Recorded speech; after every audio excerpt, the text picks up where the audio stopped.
Hey guys, Dave here from 2D House. This time around, we want to give you a different point of view on behind the scenes video.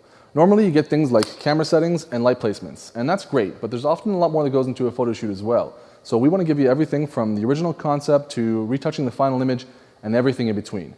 We want to stress that this isn't the only formula to take to a photo shoot, but it will be how we approach this one. Our hope is to give you insight to adapt this process to your own shoots. Now, there will be a bit of a monkey wrench in the process in that it'll be underwater, which isn't really our natural environment. But because of that, we feel that this video will be that much more helpful since fun photo shoots tend to have equally unique challenges. Now, to give you an idea of timeline, we want to let you know when things are happening as well. So we're not in a particular rush to get the shoot done, but we are hoping to get it completed in a reasonable amount of time. Today is December 1st, and aside from the original concept of an underwater shoot with a swimmer, we haven't done anything else. Our first step will be finalizing the concept. We want to do this before planning for the actual shoot because the more we know of the final image, the better we can plan ahead for the shoot itself. So far, we've got the idea of a swimmer ripping through the water, and we want to take this shot while in the water in order to capture all of the various elements and mechanics that happen when a body tears through water. We know that we're going to have lights above the waterline and most likely in the water as well. We also want a really clean image, so for this shoot, we've decided having a black background would be best.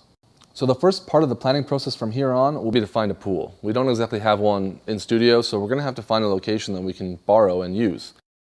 We're going to begin this process by looking for local pools online. We're going to start with pools that are closest to us and then work our way to further and further pools if needed. We're also going to use our own personal networks as much as we can. Between our friends and family and various social media contacts that may be in the city of Toronto, there's a decent chance that someone we know may have access to a pool that we can use. We're still a couple weeks out from the actual shoot, so we haven't committed to any pools just yet. But we will let you know when we decide, and we'll let you know what the reasons were behind it. Hey, it's Kevin. We wanted a professional model and athlete for this shoot. Luckily, we were able to use our own personal network to source the talent. We have Isaac, who's a model who will provide great body language and expression, and we have Leanna, who's a competitive triathlete with her main sport being swimming, who's going to provide technique and experience. Combined, we should have some great talent for this shoot. So we found a pool. We know somebody who put us into contact with the director of the swimming pool for the University of Toronto, and it was available for rent. So the price was good and the pool was great, so there we go. One quick thing to mention when you're talking to strangers asking them for stuff is to be really curt and professional and very concise with what you want. They're going to have some questions, so it's best to be prepared to answer them ahead of time. If you're sort of stumbling around on the phone, you're not going to get what you're looking for. So next up, scouting.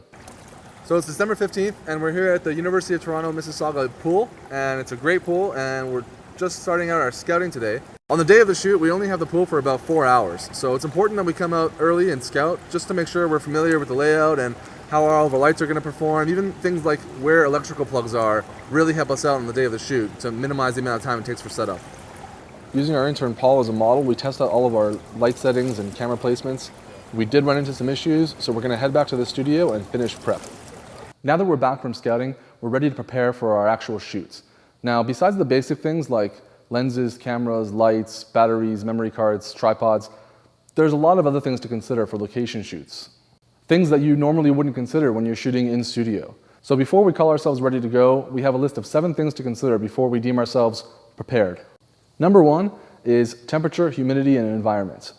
Now, we know from scouting that we're going to be okay on temperature. We're not going to have any condensation or overheating of our lights, so that's not an issue. But environment does mean that we're going to have to waterproof our systems. Our camera's okay from this housing that we have. It's an Aquatech D3S housing. We're lucky enough to have this kicking around from a previous shoot. But our flashes, on the other hand, have nothing to prepare themselves for the underwater bit. So we're going to have to think of something to take care of that, and we'll get to that later. Number 2 is usable power. We know again from scouting that we're going to be okay on this shoot since there's a lot of outlets nearby, but sometimes you're going to have to think about alternatives. And that means either bringing a battery or some sort of generator to power your systems. The third thing to consider is transportation.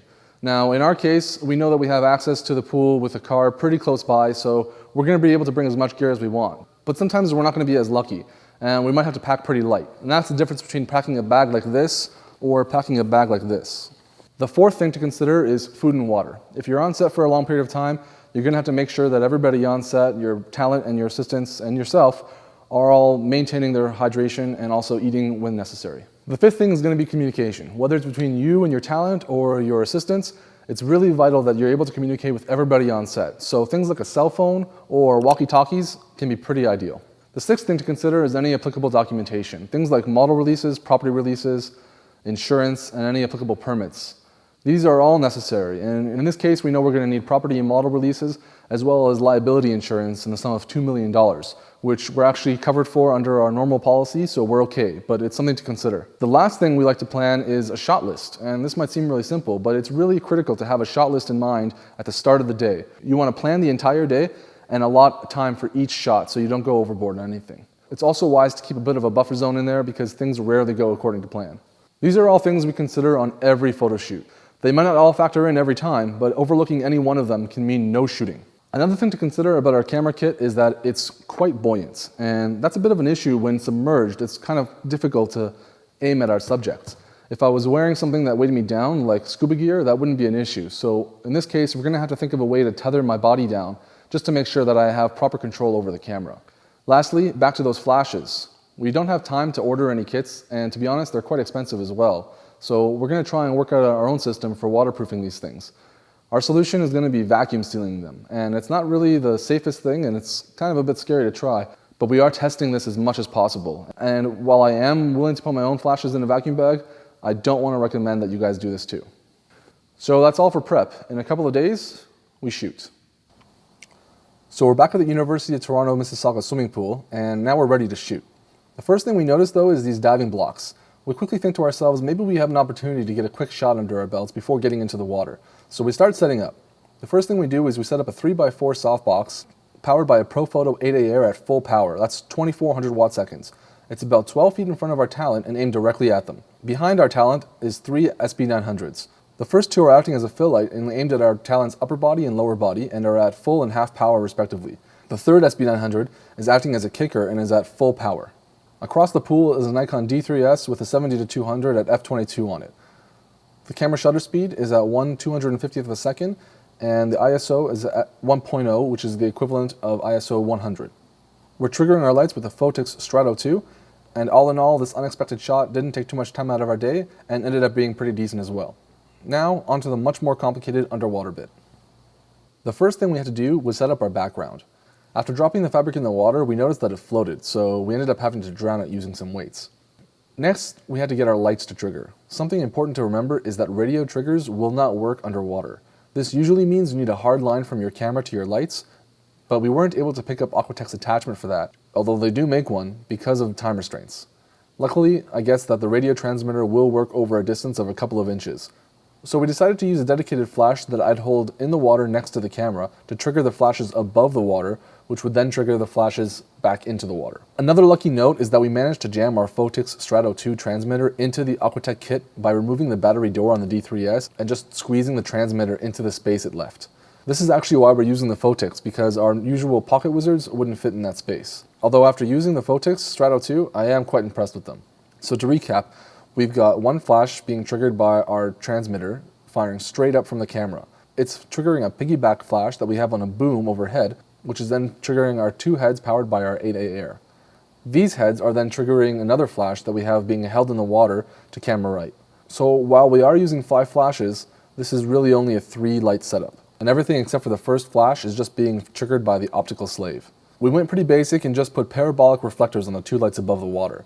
The one on the left of the talent is at 75 watts, and the one to the right is at 32 watts. The flash in the water is an SB900 and is at 1/4 power.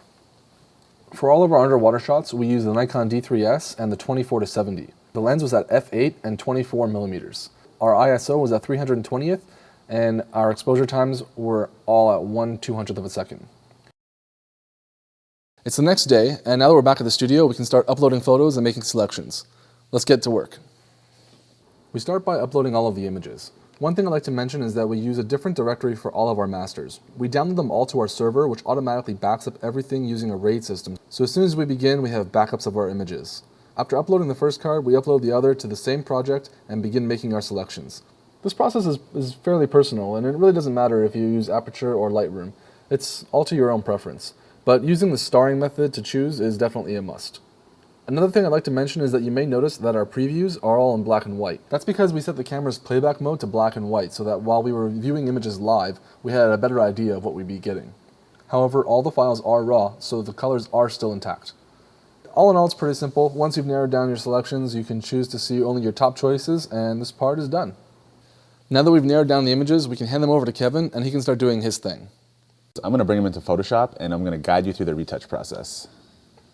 We know we want the image to be black and white, so I'll start by desaturating it completely. I'll bring the exposure up while retaining some detail in the highlights, then crush the blacks while retaining detail in the subject.